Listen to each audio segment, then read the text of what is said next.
넘어가네요. 오늘 말씀의 제목은 겸손의 중요성이 되겠습니다. 그 다음에 포인트는 네 가지인데요. 첫 번째는 교만함은 죽입니다. 겸손은 세웁니다. 예수님은 겸손하셨습니다.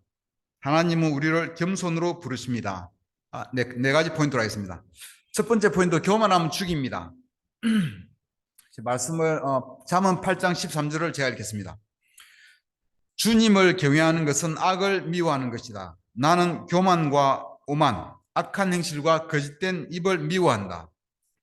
하나님은 거짓말과 악한 일과 함께 교만함과 오만함을 미워하십니다. 주님을 경외하는 것과는 거리가 먼 이야기이기 때문입니다. 하나님이 미워하신다면 정말 심각하고 무서운 일일 것입니다.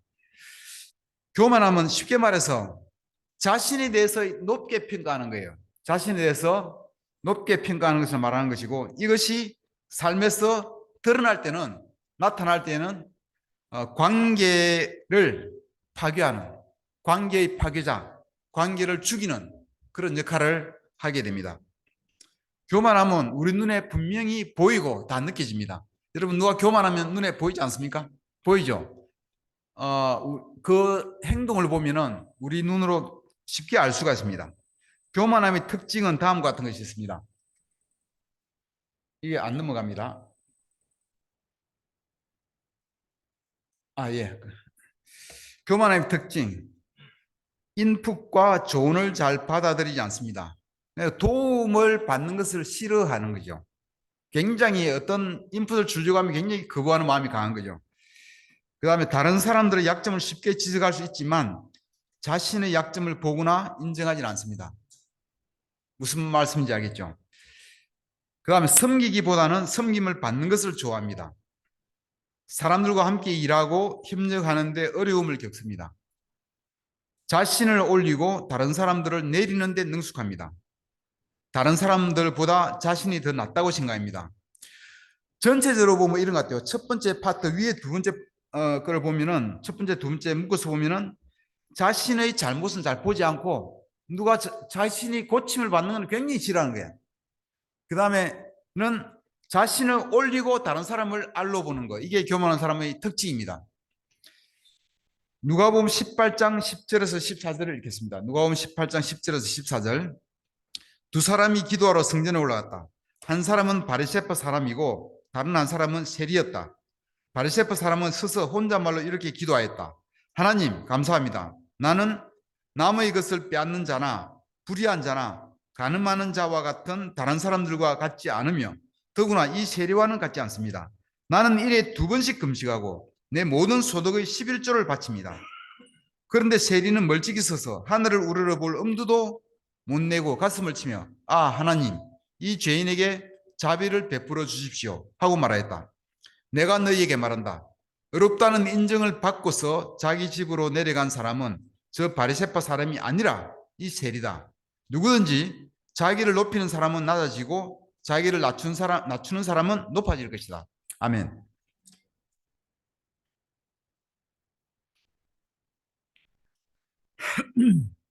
이 바리새인은 대표적인 교만함의 예를 보여주겠습니다. 그는 스스로 자신의 의로움을 확신하고 있어요. 그래서 옆의 세리를 멸시합니다. 그는 스스로를 높이고 다른 사람을 알로 보는 거죠.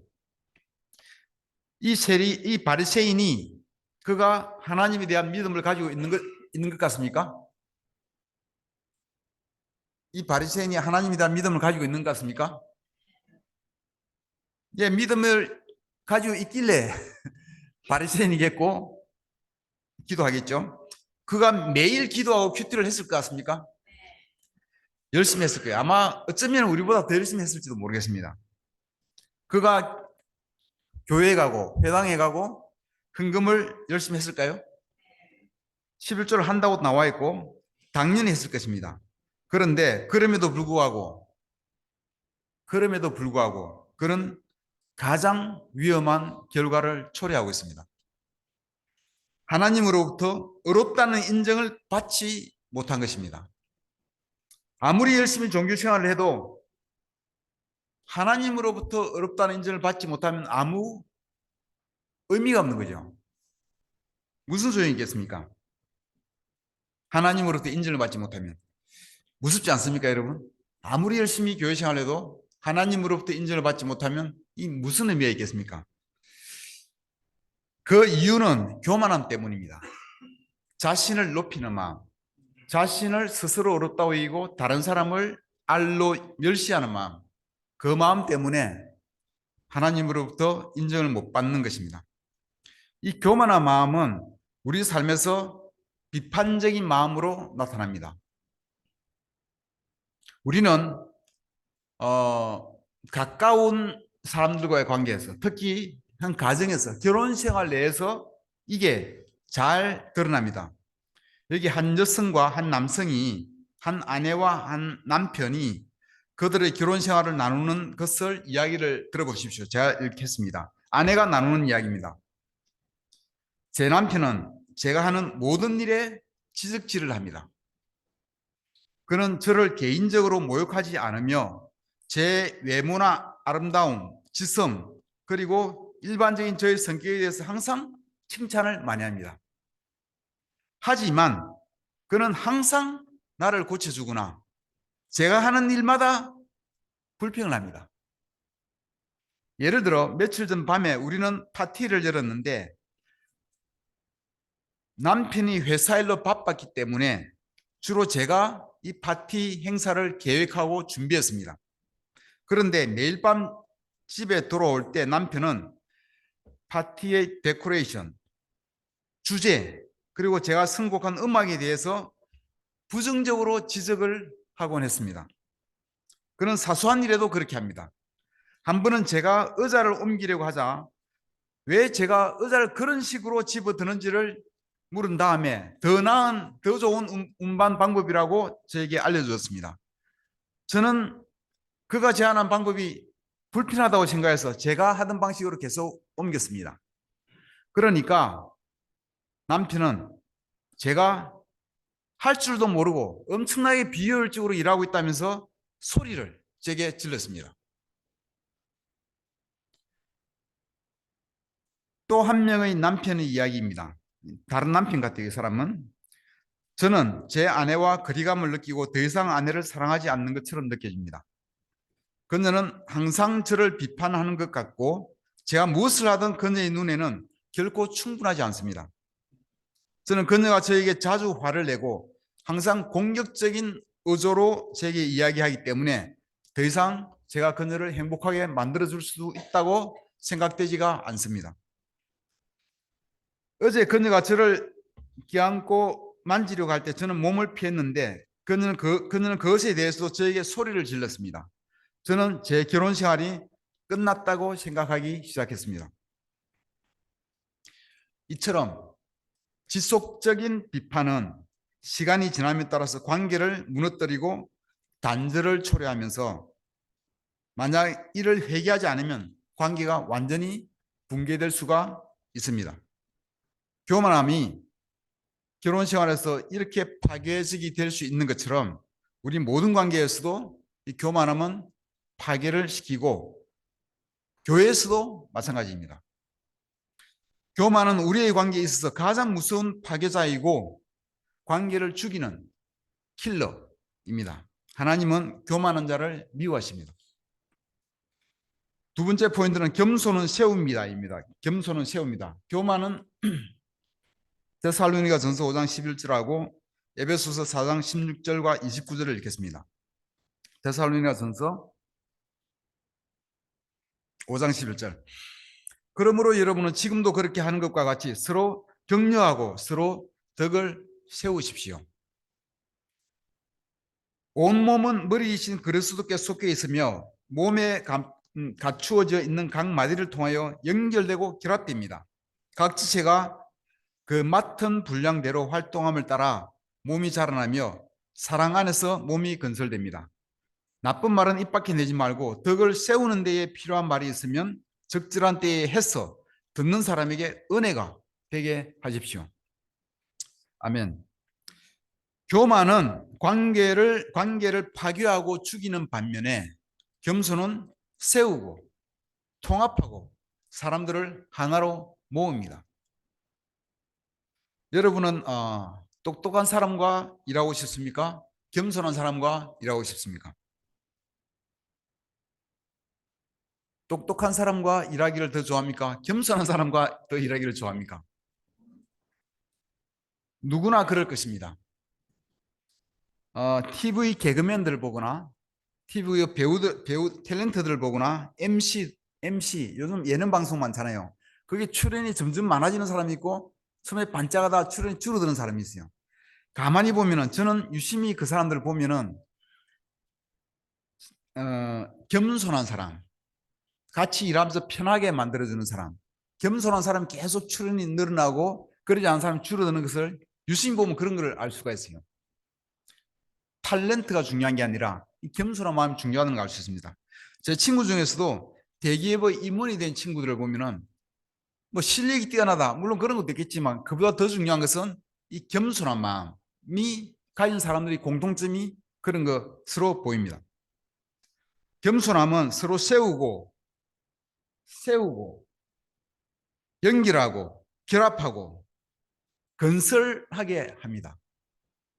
나쁜 말은 비판하거나 험담하거나 이런 나쁜 말은 입 밖에 내지도 말고 덕을 세우고 은혜가 되는 말을 하여야 합니다. 내가 어떤 말을 할 때 이게 세우는 말인지 무너뜨리는 말인지 덕을 세우는 일인지 누구를 죽이거나 무너뜨리는 말인지를 잘 살피고 생각해야 합니다. 각 지체가 그 맡은 분량대로 활동하며 건설됩니다. 교만해지면 자신의 분수를 넘는 경우가 있습니다. 사람들과 의견을 나눌 때 자신의 의견이 옳다고 확신하여 다른 사람에게 강요를 하거나 억지로 하게 하거나 다른 사람이 불편하게끔 감정을 넣어 지나치게 많이 강조한다면 같이 회의를 하거나 같이 의견을 나누는 사람이 불편해요. 그것은 자신이 맡은 분량을 넘어서는 거예요. 분수에 넘는 일입니다. 다른 사람들이 얘기할 때 잘 듣고 내 차례가 되었을 때 자신의 의견을 겸손하게 얘기하고 그 결과는 하나님께 맡기고 사람들에게 맡기는 것이 겸손함이고 그런 태도로 일할 때 세우고 건설하는 방법인 것입니다.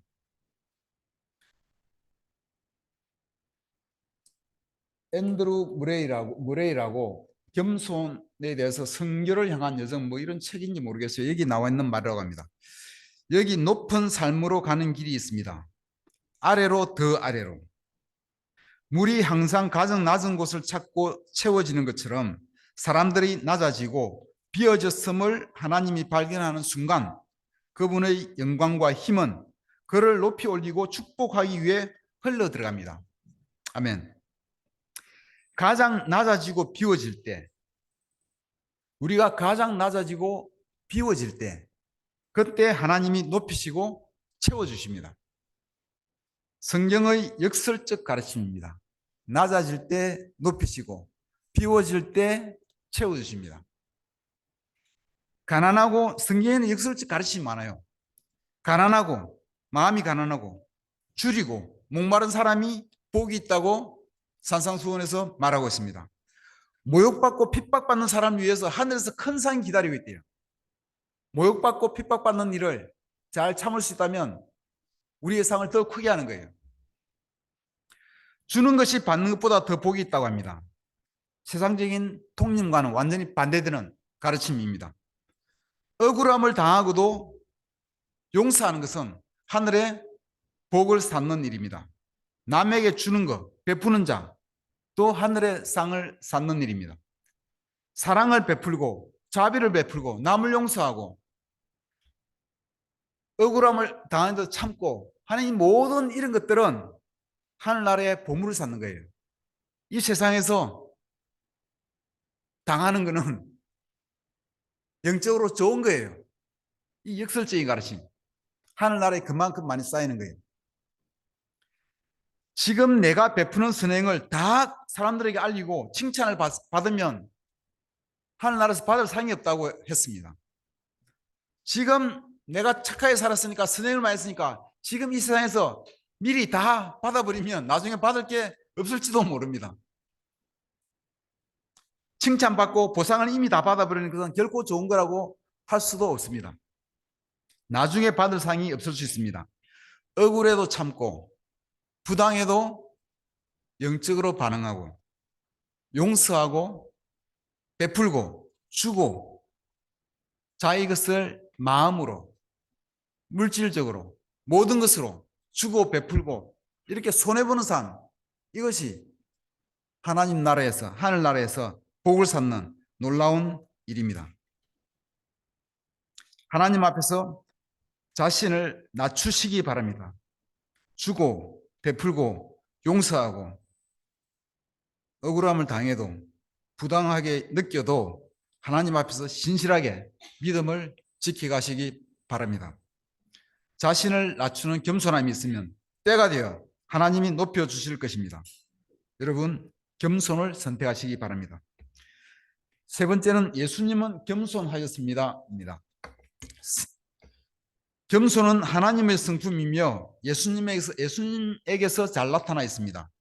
잘 나타나 있습니다. 스가랴 9장 9절을 보시겠습니다. 시온 사람들아 크게 기뻐하라. 예루살렘 사람들아 기쁨으로 외쳐라. 보라 너희 왕이 너희에게 나아간다. 그는 의로우신 분이며 구원을 베푸시는 분이시다. 그가 겸손하여 나귀를 탔으니 어린 나귀 곧 나귀의 새끼이다. 아멘. 왕이신 메시아 예수님이 예루살렘에 입성하실 때 어린 나귀를 타셨습니다. 예수님은 겸손하였습니다. 자신이 창조한 이 세상에 오실 때 말 구유에서 나셨고 예루살렘에 입성하실 때 어린 나귀 새끼를 타고 들어오셨습니다. 사람들을 위하여 자신을 가장 낮추셨습니다. 예수님은 마가복음 10장에서도 인자는 섬김을 받으러 온 것이 아니라 섬기러 왔으며 많은 사람을 구원하기 위하여 치를 몸값으로 자기 목숨을 내주러 왔다라고 말씀하셨습니다. 그리고 실제로 정확히 그렇게 사셨습니다. 예수님은 요한복음에서 13장에서 보시듯이 무릎을 꿇고 제자들의 발을 씻어 주셨고 그 다음에 십자가로 가셨습니다. 끝없이 자신을 가장 아래로 낮추셨습니다. 마지막 포인트입니다. 하나님은 우리를 겸손으로 부르십니다. 저자 C.S. 루이스는 이렇게 얘기했습니다. 진정한 겸손은 우리 자신을 부족하다고 생각하는 것이 아니라 우리 자신에 대한 생각을 부족하게, 우리 자신에 대한 생각을 적게 하는 것이다 라고 썼습니다.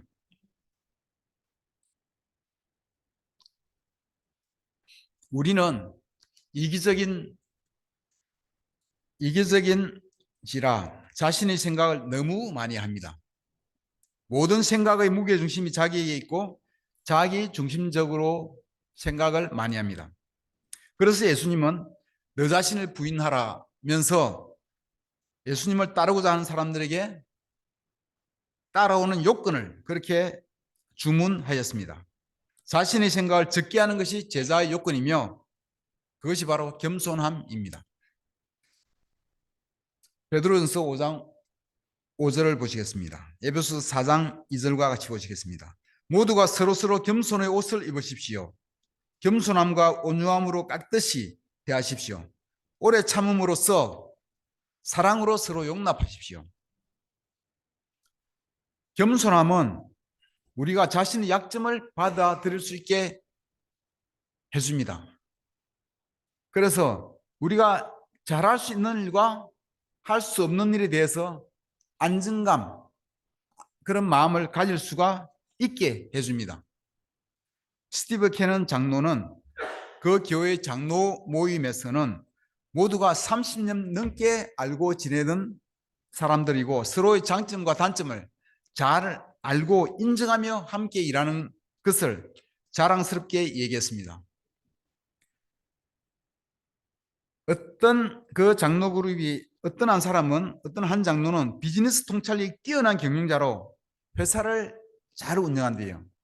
그 사람은 경영 지식을 모두가 최고의 장점으로 인정을 한다는 거예요. 영적인 면 외에도.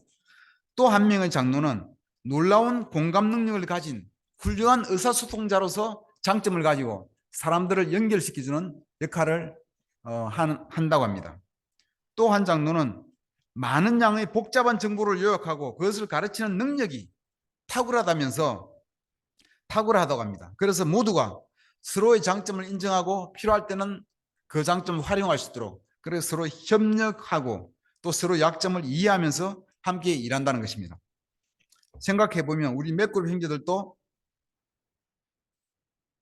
그런 것 같습니다. 베드로처럼 흔들리지 않는 믿음으로 교회 일을 자기 일처럼 여기는 우리 김진호 형제가 있고, 또 많은 양의 정보를 검색하고 정리하고 활용하는데 우리 맥그룹 문명수행자를 따라갈 사람이 없을 것입니다. 저는 아마 이 라이즈 교회의 그 사람보다 문명수행자가 더 잘할 것 같아요. 놀라운 공감 능력으로 사람을 모으는 능력이 있는 우리 안창주 형제가 있고, 또 친화력의 대명사 하면 또 이렇게 우리 김상수 형제가 있습니다. 이들을 생각하면은 라이즈 교회의 장로 그룹보다 우리가 전혀 못할 게 없다는 생각이 들면서 자랑스러운 생각이 듭니다. 그 외에도 회계 전문 지식으로는 우리 한국 교회에서 이태호 형제를 따라할 사람이 없을 것 같습니다. 어제도 미팅할 때 보니까 회계 얘기하는데 전부 자기 교회에서 뭐 그 잘하는 사람 없다는 식으로 이야기도 나오고, 보니까 우리 이태호 형제만큼 잘하는 사람이 한국 교회는 없을 것 같습니다. 탁월한 음악적 재능을 가진 우리 박철홍 형제 등 정말 막강한 멤버를 우리는 가지고 있는 것 같습니다. 우리가 하나님으로부터 받은 재능으로 겸손함으로 서로 함께 일할 수 있게 하심에 대하여 하나님께 감사하고, 또 형제자매들 여러분에게 감사를 드립니다. 우리 모든 형제자매들이 겸손하면서 더욱 발전하기를 위해 같이 기도하고 하나님께 구하자는 말씀을 드리면서 말씀을 마치겠습니다. 감사합니다.